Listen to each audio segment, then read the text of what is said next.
outside a tow truck to get it. So basically, Winston's like, "We fucked up, man. I'll give you a ride." And well, the radio comes on, and it's giving a warning about Paul and his group are infected with a strange disease, and they need to be shot on sight.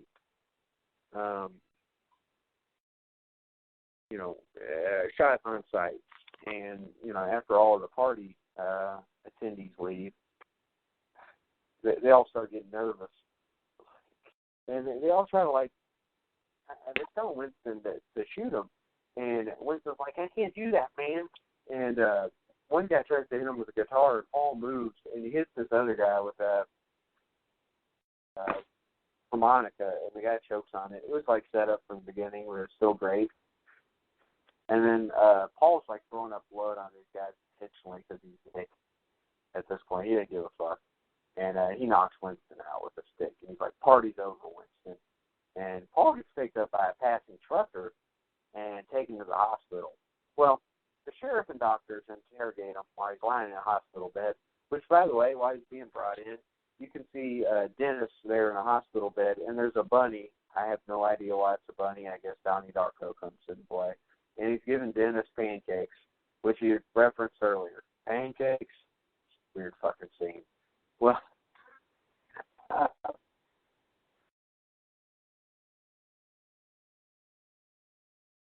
he didn't really answer their questions very well. And once they leave him alone, Paul pulls up his hospital gown to reveal the marks of the disease on his stomach. It's like we already knew, but I guess he's realizing now for sure that he's going to die.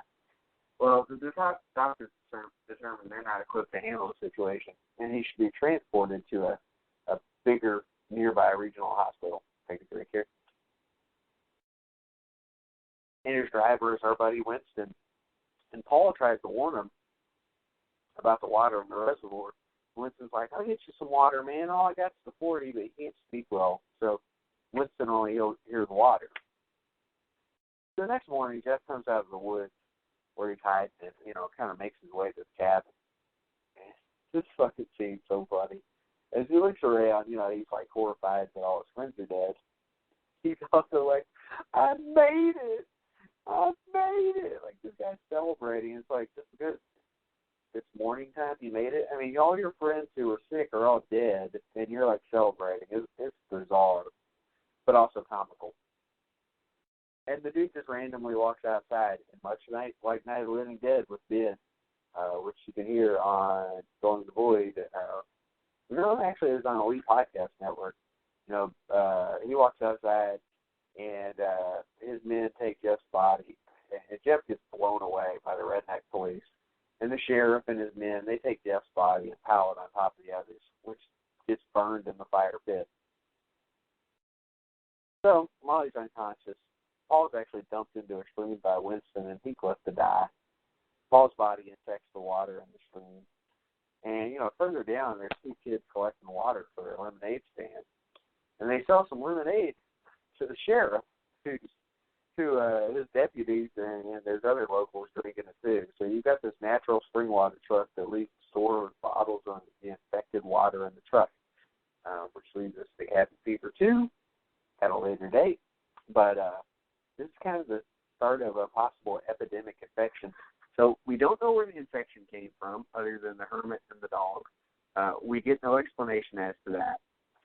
Fun fact for you, and I don't know if it's listed in the trivia here on IMDb, but I will tell you, the infection killed no one but the dog. Think about it. The hermit was killed by the friends. Let's go in order in whatever way we can. Bert was shot.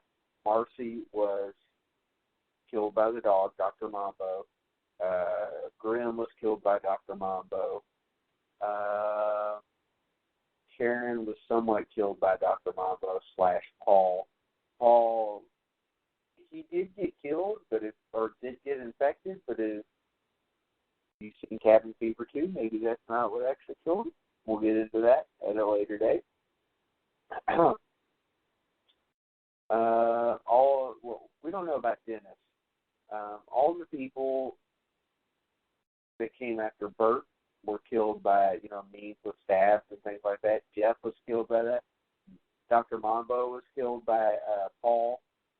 So yeah, I mean, it like the infection's supposed to be the big enemy here, but it only kills the first dog, and we don't even see it kill the dog. So it's really weird. I mean, like, the infection's supposed to be the threat here, but it ends up being people and dogs. So it's an interesting movie in terms of that. It's not what you would expect. So let's get into some trivia. Well, while filming a particularly bloody scene, I've seen, between the deer and meeting up with Deputy Winston and their party, Ryder Strong decided to go for a walk in the woods between setups. But he was covered head to toe in blood. So he happened upon a group of 35 schoolgirls who were on a field trip. And the girls screamed at the sight of the blood-drenched hiker, and then screamed even louder when they realized the hiker was the star of Boy Meets World. And so they chased Ryder through the woods. They eventually made it back to the film crew and vowed never to wander off between scenes again. I don't blame them. Okay, so Peter Jackson, Lord of the Rings, Frighteners, Dead Alive. He actually stopped production on Lord of the Rings: The Return of the King 3 times to screen this movie for the entire crew. Jackson was so enthusiastic about the film that he gave director Eli Roth publicity quotes. I remember seeing that on the box. Oh, it might be on there. Let's see here. He says, a blast. I know it's on the... No, it's not. I really thought that one of his quotes was on the box, but I guess now here it is on the cover. An unrelenting, gruesomely funny bloodbath. I loved it. Peter Jackson, director of Lord of the Rings trilogy.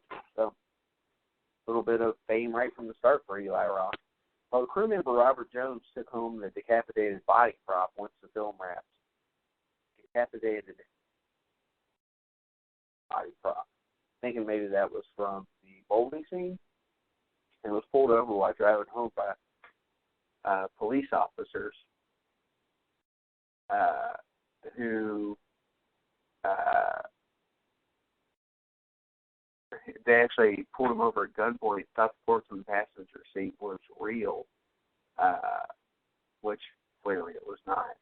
And the police held Jones at gunpoint until they were able to confirm the lifelike body was only a prop. Well, during her sex scene with Ryder Strong, Eli Roth wanted Serena Benson to be completely naked, but Vincent, who had previously played a student who never wore clothes in the 1913 movie, as a reference. It was funny, that movie came out in 2001, but I could have sworn it came out after Cabin Fever. I don't know. That's just how I remember it. But she was concerned that, overexposing herself would lead to her being typecast as a nude scene chick, and refused to bare her ass in Cabin Fever. They had a standoff between her and Eli Roth. So it became so intense that Vincent informed Roth that if you really wanted a naked ass in the scene, he'd have to get another actress to play the role of Marcy. Eventually, they hammered it out with a compromise. Vincent would show 1 inch of her ass on film, no more, no less. When the scene was set to be filmed, Roth brought along a ruler and literally measured 1 inch of Vincent's butt crack. Bed sheets were then taped to Vincent's ass at the designated level before the sex scene was shot. Ironically, Vincent later volunteered to bare her breasts in a scene that didn't call for them.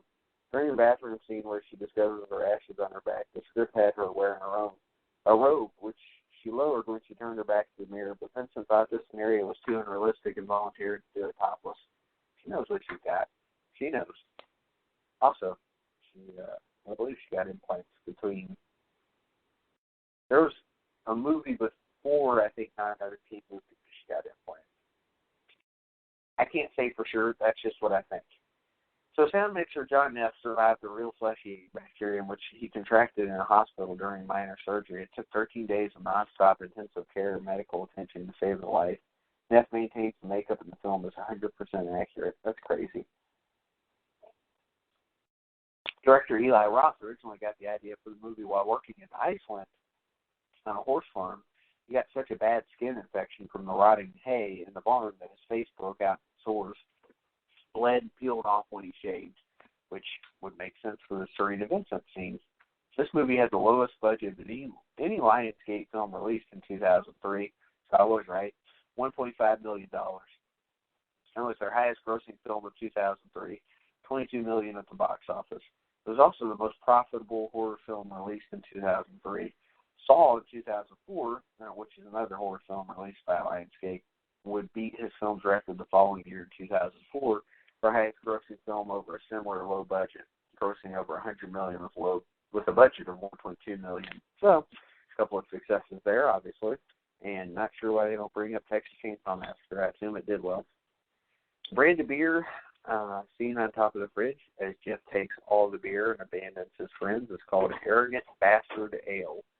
The audition scene the producers chose for actresses who wanted to play Marcy was her notorious, it's like being on a plane scene, which I think reminds me of Mallrats. Anyway, in which Marcy compares her dire situation, being on a plane doomed to crash. This was an unfortunate choice on part of the producers, as the scheduled date for the auditions was September 11th, 2001. Kind of a fucked up coincidence. And the producers made efforts to call off the auditions, but due to the general chaos gripping the U.S. that day, they found it impossible to contact many of the actresses before their scheduled audition times. And then, consequently, the auditions went ahead as planned. Serena Vincent's portrayal of the scene won her the role of Marcy. So the original killer dog, Jake, was hired without a rehearsal and sight unseen because Eli Roth loved the idea of using the dog in the Patrick Swayze movie Black Dog, and thereby being only 2 degrees from Swayze. The problem was the Black Dog was by then 4 years older, arthritic and tired. After a full day of shooting, if all the few second bits were spliced expertly together, they had only about a minute or so of usage footage. All dog scenes had to be reshot with a new dog. With no time or money to find a replacement, the producers cast a real police attack dog that was so vicious and unpredictable, no actors could appear with it on camera. The crew would hide behind trucks during its scenes, and cameras were operated by remote control, as I said. When Marcy sleeps with Paul, it wasn't meant to seem so sudden. Scenes that were filmed but not included in the final movie show Marcy and Paul becoming closer before it happened. The pancake scene was made up during filming after Eli Roth saw Matthew Helms practicing Taekwondo during a break. He discovered that Helms was a real-life black belt, so he decided to add the scene to give a chance for Helms to show what he could do. This movie was ranked number 1 most gruesome movie disease of all time by Total Film magazine in February 2013. Joey Kearns, which was, if I'm not mistaken, Bert, was rushed to the hospital 4 separate times for different eye injuries. His injuries disrupted the filming schedule, and many scenes that were to be shot later were rescheduled at the last minute, so that minimal shooting time would be lost while Kern recovered.